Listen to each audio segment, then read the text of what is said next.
রাজধানীর উত্তরা পশ্চিম থানায় সাংবাদিক আনিস আলমগীর ও অভিনেত্রী মেহের আফরোজ শাওন সহ ৪ জনের বিরুদ্ধে অভিযোগ দেওয়া হয়েছে।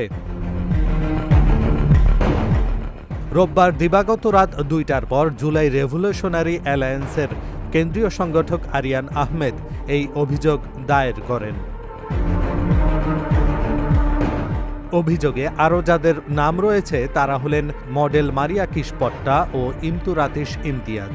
পুলিশ বলছে অভিযোগটি সাইবার সংক্রান্ত এবং বিষয়টি খতিয়ে দেখা হচ্ছে। পুলিশের ঊর্ধ্বতন কর্মকর্তারা বলেছেন, আলোচনা করে পরবর্তী পদক্ষেপ নেওয়া হবে। রোববার রাতে সাংবাদিক আনিস আলমগীরকে জিজ্ঞাসাবাদের জন্য ঢাকা মহানগর পুলিশের গোয়েন্দা শাখা ডিবি কার্যালয়ে ডেকে নেওয়া হয়েছে। ঢাকা মহানগর পুলিশের গণমাধ্যম ও জনসংযোগ বিভাগের পক্ষ থেকে তার ডিবি কার্যালয়ে থাকার বিষয়টি নিশ্চিত করা হয়েছে। আবার অভিনেত্রী মেহের আফরোজ শাওনকে এর আগেও একবার ডিবি কার্যালয়ে নেওয়া হয়েছিল। সেই ঘটনার পর তার নাম অভিযোগে আসায় বিষয়টি নতুন করে আলোচনায় এসেছে। Dhaka journal news desk.